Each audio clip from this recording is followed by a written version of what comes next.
皆さんこんにちは。ヒロジャパニーズポッドキャストへようこそ。このチャンネルでは10分ぐらいの短いエピソードをお届けします。ぜひ通勤途中や休憩時間などに聞いてみてください。今回のテーマは口コミです。口コミという言葉聞いたことありますか？口コミは口頭のコミュニケーションの略で、人から人へ口で伝わる情報のことです。例えば、このレストラン美味しいですよといったリアルな感想や評判、ネットにあるこのホテルは綺麗ですというレビューのことです。口コミは漢字でもカタカナでもどちらも使われます。似た言葉としては評判、みんながどう思っているか、レビュー、ネットや本に書かれた評価、感想、自分が感じたことというように3つの言葉と似ています。例文を3つ紹介します。1つ目、このレストランは口コミで人気になりました。あるレストランに行ったらとっても美味しかった。それを私が友達に伝えて、友達がまたその友達に伝えてというふうにどんどん人に伝わっていったり、あとはSNS とか Google マップとかでいろんな人たちが書き込みをすることでどんどん人気になっていったということです。2つ目、ホテルを決めるとき口コミを読みます。旅行をする際にホテルを決めると思うんですけど、どんなホテルがいいのか企画するときにインターネットの口コミの欄を見ますね。このホテルに宿泊した人たちはこのホテルのことをどう思っているのか、綺麗でしたなのか、うるさかったですとか、ちょっとタバコ臭かったですとか、あとはサービスですね。いろいろ情報を集めて比較していいなと思ったところに決めると思うんです。3つ目、口コミ通りケーキがとても美味しかったです。この口コミというのも、友達から聞いた情報かもしれないし、インスタグラムとかそういうもので見た情報かもしれませんが、そこで言っていた通りケーキがとても美味しかったということです。例文を3つ紹介しましたが、使い方分かりましたか？今回のテーマは口コミです。私は最近口コミを読んで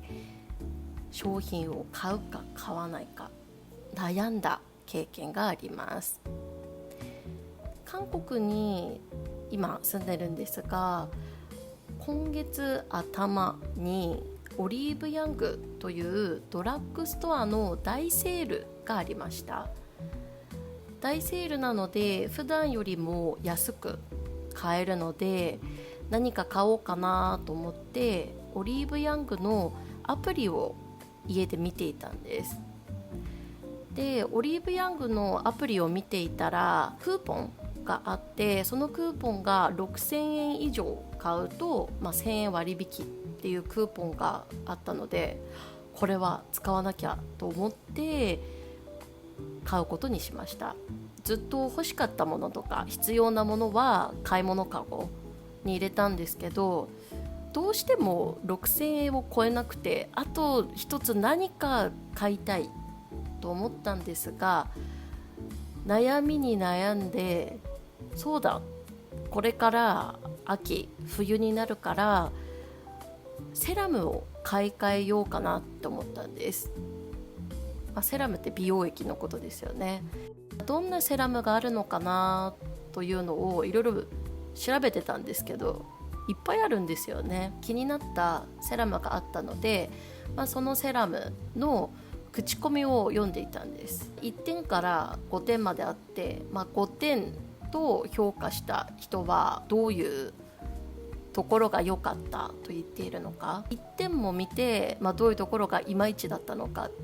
っていうのをこういろいろ見てたんですけど、いいっていう人もいれば悪いっていう人もいるので、正直もうどうしたらいいのかわからなくなりました。韓国人のその評価だけじゃなくて、日本人はどう評価しているんだろうと思って、日本のサイトで、そのセラムを調べたんですけど、やっぱり日本人でもいいですっていう人もいれば、いやいまいちでしたっていう人もいて、口コミを読めば読むほど何が私に合っているのかが分からなくなりました。というので、せっかくだし買い替えを新しいものにしようと思ってたんですけど、そういえば去年秋冬に使っていたセラムがあったのを思い出して、それを買うことにしました。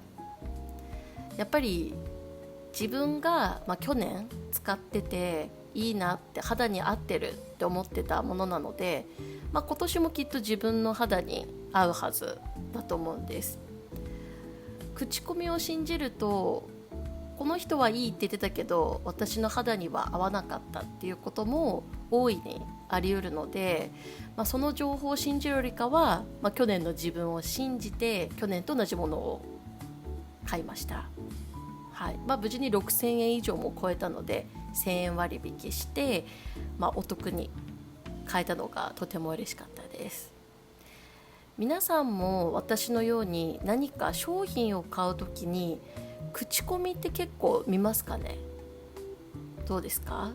ぜひ考えてみてください。では今日出てきた単語を復習します。口コミ、口コミ、